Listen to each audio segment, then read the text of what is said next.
Pablo Emilio Escobar, one of the most successful, if we can use that term loosely, ruthless, and let's say entrepreneurial drug lords to ever walk the earth. Born in 1949 in the city of Rio Negro, Colombia, he climbed from a middle-class life to the heights of wealth enough to be ranked the 7th richest person on the planet in 1989. At his peak, Escobar was moving tons of illegal drugs around the world, ordering political assassinations and throwing money around like confetti. But hey, we're not here to talk about his business acumen. We're here to check out the insane mansions he bought with his blood-soaked billions. Let's just say Pablo knew how to spend. If it was going to have his name on it, it had to be outrageous. With Escobar raking in around $810 a second, yes, second, he had plenty of cash to throw around. He needed places to hide all that cash, and one of his hideaways was his estate, La Manuela. La Manuela was Pablo's little retreat for when the world of running a global drug empire got to be a bit much, and he wanted to kick back and relax by the water. Most people just, book a beach vacation, but when you're Pablo, you buy a 20-acre estate in Guatapé, Colombia, on the stunning shores of the Peñol Reservoir and name it after your daughter. The place was loaded, a massive pool, tennis courts, and horse stables. Basically, if you could lounge on it, jump in it, or race on it, Pablo put it there. Escobar was also a collector of vehicles, jets, boats, helicopters, you name it. Naturally, La Manuela had its own helipad and seaplane dock, in case he wanted to take off for a quick lunch somewhere else. Of course, he didn't just pop in here like an Airbnb guest. He built guard towers and had armed security all over the place. He took "I need my privacy" to a whole new level. Even with all that, he couldn't avoid trouble forever. About 8 months before his death, his enemies blew a massive hole in the place using 200 kilos of TNT. Turns out, when you're the kingpin of Colombia,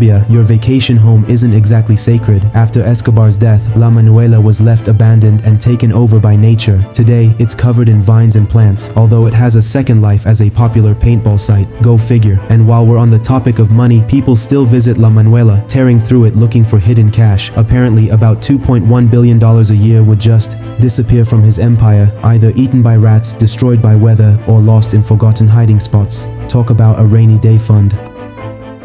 Another of Escobar's homes was his estate, Hacienda Nápoles, Spanish for Naples Estate, no relation to Italy.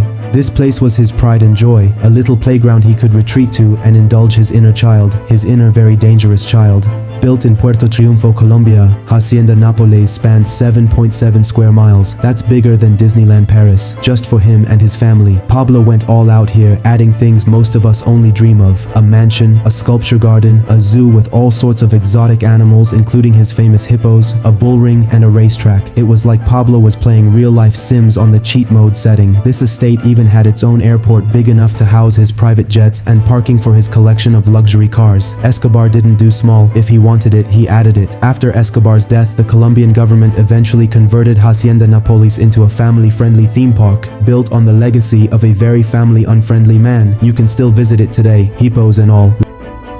Escobar wasn't just a homebody, he had places abroad too, just in case he needed a change of scenery or was just too popular at home. One of these was La Casa Grande, a mansion on the tiny Caribbean island of La Isla Grande. Only accessible by a special boat from Cartagena, it was built for privacy. And by privacy, I mean solid gold shower heads in each of its 300 rooms. A bit much? Maybe, but this was Pablo's style. If it's not ridiculously over the top, don't bother me with it. La Casa Grande was built with resplendent white walls, a massive pool, a helicopter pad, and a dock. But if you somehow found this hidden Caribbean palace, you'd still be met by armed guards. So it wasn't exactly home sweet home, more like home sweet fortress. After Escobar's passing, this sprawling complex fell into ruin and was eventually reclaimed by the jungle. Good luck finding it on Google Maps now. Of course, not every one of Escobar's homes was a sprawling mansion surrounded by a moat. Take his Medellin property, the Monaco building, a comparatively normal 6-story apartment building where he occupied the penthouse. But even this normal place couldn't dodge the drama. In 1988, it was bombed by a rival cartel, leading him to abandon it.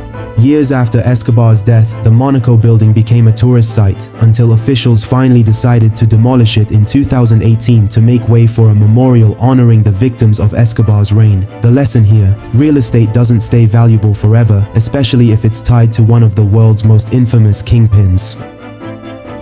Now here's where things get really interesting. You'd think a man like Escobar would eventually end up behind bars, and, well, he did, technically, but not in the way you'd imagine. When the Colombian government finally tried to lock him up, Escobar convinced them to let him build his own prison. That's right, he built La Catedral, known as Hotel Escobar, because of course it was. This place was essentially a 5-star hotel in the mountains. He even set it up on a foggy hillside so no one could come in by air, and he handpicked his guards. You couldn't just drop in, you'd end up facing an entirely new kind of bed and breakfast experience with armed guards included. La Catedral was luxury redefined. It had a casino, a spa, a playhouse for his daughter Manuela, and even a football field where the Colombian national team came up to play with him. It was like a tropical resort with an incarceration theme. Escobar kept running his empire from within, hosting parties and living it up. Eventually though, the government got fed up with Escobar treating this prison as his personal mansion. When they heard he'd had some people tortured and killed there, they told him he'd have to transfer to a regular prison. Naturally, he fled. After a year-long game of cat and mouse, Escobar was shot and killed on December 2nd, 1993. Today, La Catedral has been turned into a monastery, which, all things considered, is a bit ironic. It's a more wholesome place now, where people can visit and pay respects to the victims of Colombia's turbulent history. And that's Pablo Escobar's real estate portfolio. So, what do you think of Escobar's cribs? Just a little over the top, right? If you enjoyed this article, stick around. We've got even more content where this came from. Click on the video on the screen to check out 10 things Netflix is hiding about Pablo Escobar.